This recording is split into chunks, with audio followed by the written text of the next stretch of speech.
Good morning, my dear. I hope you all are fine.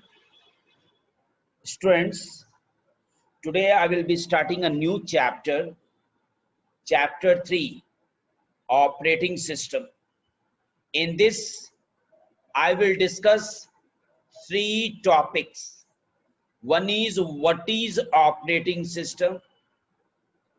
Next, function of an operating system. And the last one is types of operating system. Students, you are already knowing what is an operating system. You can see. Actually, operating system is what? It is also a software. When I'm talking about the software is set of programs. And when I'm asking about the program, then program is what? Set of instructions. So here I can say the operating system as a software. Now, what is the role of operating system? It is just like a mediator, yes, who can balance both. Which one? The user and the hardware. So in simple way, you can give the example that operating system is a type of software that acts as an interface between user and the computer hardware. You can see the diagram. This diagram will tell everything. You see, here this is the hardware and there you are, and you want to communicate with computer hardware. You can't do it.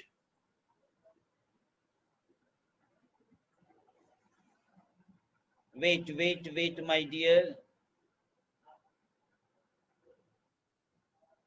Let me wait.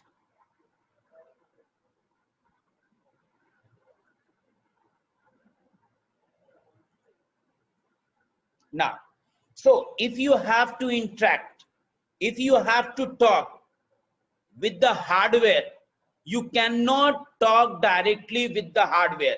You must have to install first the operating system. It is important. Not only I'm talking about the laptop, desktop, I'm talking about the smartphone also. You have your Android operating system. You have Windows operating system in your mobile, which let your other application software to explore. But I'm generally talking about the laptop and desktop. If you want your hardware should function, whatever I will say, that hardware must do it. In that case, you must have to install the operating system. So operating system is very important. Now, once your computer has already loaded the operating system, whether it is Unix, Linux, or the Windows, then what will be your next priority? To work on the application software. And how you can work on the application software? By loading the application software. I want to work on MS Word, then I must install MS Office. If I have to do photo editing, then I must go for the Photoshop. So understood? So anyhow, if you want your work to be performed as per that, your software must be installed in your PC. Don't think that OS only can solve my problem. OS will be your primary part, my dear. But if you want to work on the software, then application software will be very important for you. Understood? Now, the next part. First, you have to know, already you all are knowing, but you must remember Gary Alden Kildall is known as the father of operating system. This type of question is coming also. So you must say Gary Alden, yes, Kildall is the father of operating system. Understood? Now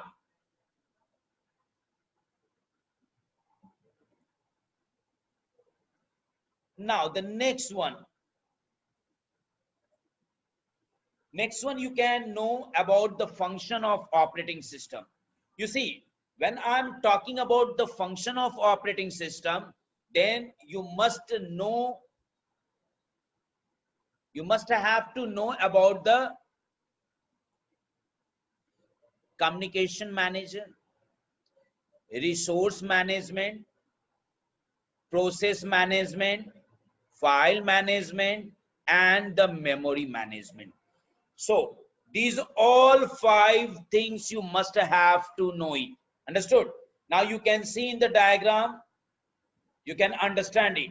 Your OS is dealing with file management, resource management, processor management, memory management, and the communication management. So one by one, I am going to discuss, my dear. First one is the communication manager, you can say, or management, no problem. Now, it manages the communication needs of the system, be in communicating with the peripheral devices or the internet are addressed by the operating system. Each of the peripheral devices like printer, mouse have unique characteristics, and the computer needs to know about these unique properties to interact with them. Now, students, I bought a new device, that is a scanner.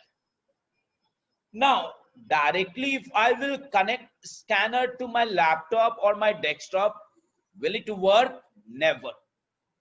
So first of all, that device must be the member of operating system. And how that device can be the member of operating system? Only by one way, that is by installing by installing what? The driver. By installing the driver. Either you are having your printer, scanner, or other external, or yes, external devices, that all will be communicated with the OS only by the help of driver. So as I bought a printer, I will be getting a CD. I must have to install this driver. Installing the driver in my PC, that tells that now the printer is the family of OS. That means whatever the instructions that is passed by the OS, that printer will follow. But actually directly we are not giving any print command, we are giving through the OS. But OS communicate with the application software, and as per that you get your output on your paper. Now the next part,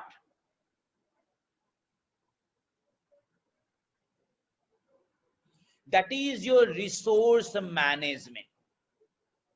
The working of a computer system is predominantly dependent on how its resources are being managed.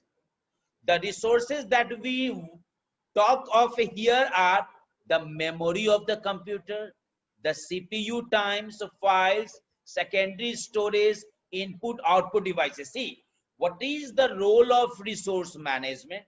Actually, whatever the resources you have, the data to be loaded in the memory of the computer, the data which is to be processed by the CPU, yes, or the files that you have saved, which is the type of file, what is the type conversion of that file, what is the extension of the file, yes, where you are going to save it. These all are going to be monitored by the OS by taking help of resource manager. That means all the resources whatever you have, that all are going to be managed only by the help of operating system. Next one, process management. When I'm saying a process management, two parts that comes to our mind. What is? First one is the processor and other one is the RAM. Now, a process is a program currently executing in the memory or waiting for the CPU. In a computer, there are multiple processes in the system. The OS manages, controls, schedules all the processes being executed in the computer. That means if suppose I want to work on MS Word, so first of all, this must be loaded in the memory of the computer by the help of hard disk, because hard disk is already having all the softwares save in it. So anyhow it has to be stored in the main memory, and how you are going to perform the task with the MS Word, that will be decided by the OS. Suppose I want to find and replace, your processor will work. If suppose you are going to save the file, processor is going to work. Even your RAM is also, but before you have to anyhow store this one in the memory of the computer, so that while saving the file to the hard disk, processor will not face any problem. Now, the next part, that is your memory management. You see,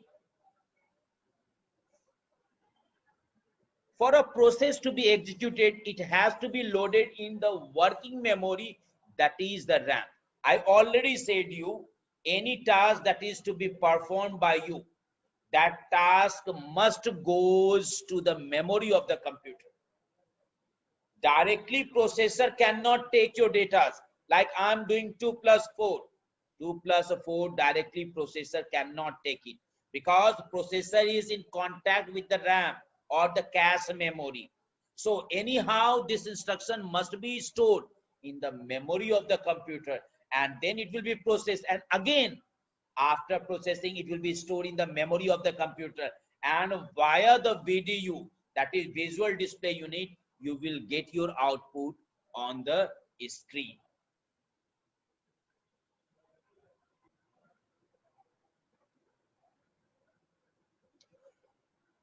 Now the next part, that is file management.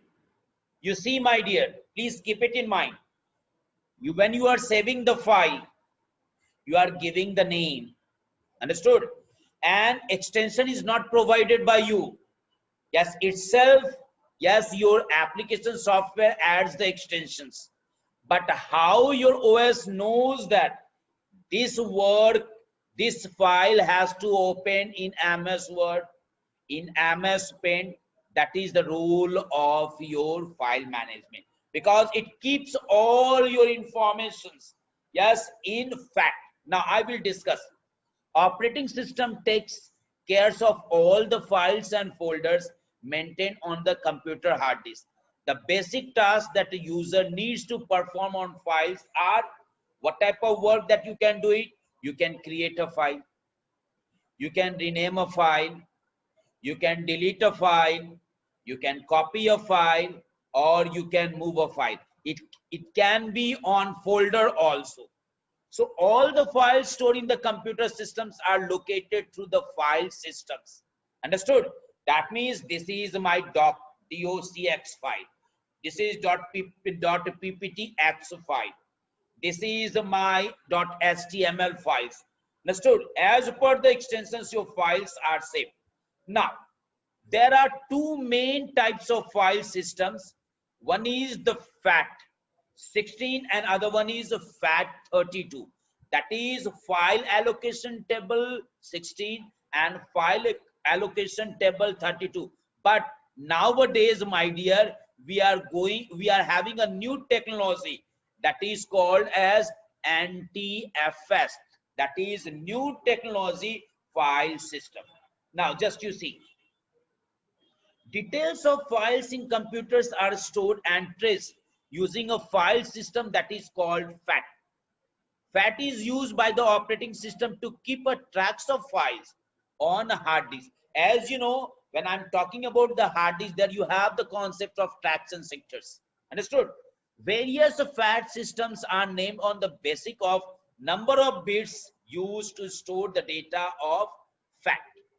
Now, already I have given the example, FAT16, it uses 16 bit to store the data. F32 uses 32, but nowadays we have the NTFS, new technology file system to store our data in our hard disk. Now, the next part, that is the types of operating system. You see, there are different types of operating system. It can be on a single one, it can be on a multiple one. Understood? So this all I will be discussing in this topic. First one, single tasking and multitasking. You can understand by this word. Single tasking means that only single task can be performed. When the task is over, then other tasks will be performed. That means at a time, only one task will be performed. You might have heard about the MS-DOS, Microsoft Disk Operating System. This is also an operating system, but it allows only one task to be performed at a time. When this task is over, close and then again start a new task. But when I'm talking about the multitasking operating system, it means what? Multiple tasks can be performed, yes, in your system. The best example, you have your Windows operating system. As I'm working with Zoom, in the meantime, I can run my antivirus software. I can run my video. I can run my other applications without closing it. Understood? So here single task means only one task will be performed, but multitask, when I'm saying, that means more than one task can be performed, yes, in your PC. Now, the next part is single user and multi-user. Listen, my dear. I'm working on my PC. It is single user. Only I can do my task. If anyone will come and say, I will also do, it cannot be possible. For that, you have to go for networking and place a server. And that server will deal not only to one user, to multiple users. That means if I am placing a server here, your PC is here. Now your friend's PC is here, your relative PC is here. Now, then I can use this PC. This is not a PC, actually this is a server. This server can give facility to this, this, this. So that's why it is called as multi-user. Understood? That means more than one user task can be performed by a server. Now, you see here, single user operating system allows only one user to use the system. The best example is our Windows operating system. Understood? That we are using in laptop, we are using in our desktop, or we are using in our smartphones. Now, multi-user operating system. That means that more than one user. Generally, this type of operating systems you will be seeing in mini computer, mainframe computer, and the supercomputer, where more than one people can perform. I'm giving one best example that you can understand it. You have heard about the Flipkart? Yes, I can use the Flipkart website. Can you use? Yes. Can other people use? Yes. Everyone, whoever is interested to go for online shopping, they all. That is multi-user operating system. That means the server has the multi-user operating system, which will not only serve to a single person, to multiple persons.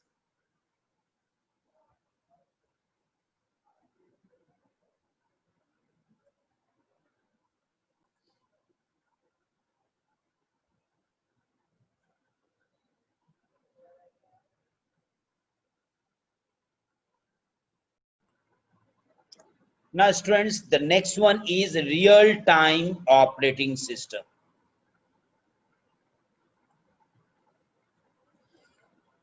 Operating system which ensure that the response time is fixed are categorized as real-time operating system. You have the time limit. I'm giving one example by which you can understand it. You are having quiz, and that quiz has different sessions. Now, every session is of 10 minutes. Suppose you cannot complete that session within 10 minutes, what will happen? Your session will expire. Same it happens here, but here anyhow your task is completed.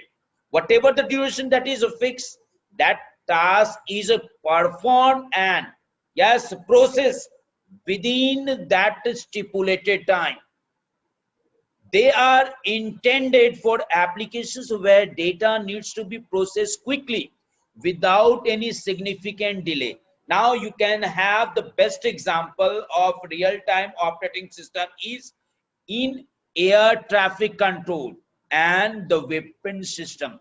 There your time is fixed, and as per that, anyhow the work has to be completed. Now, the last one is batch processing system. Now, here we have concept of batches. Like my first task is given, work is given, second work is given, third work is given. What will happen? First of all, this task will be performed in a sequence way, then the second one, then the third one. Here there is no intervention of a user that you do the third one and then the second one. No, you can understand by this line. In a batch processing system, similar jobs are clubbed together and submitted as a block to the processor for execution. User intervention is minimal in a system. That means there is no intervention of a user. The jobs are picked up one by one. Yes, how the data has been given, same way, and then it's executed. I hope you have understood this topic.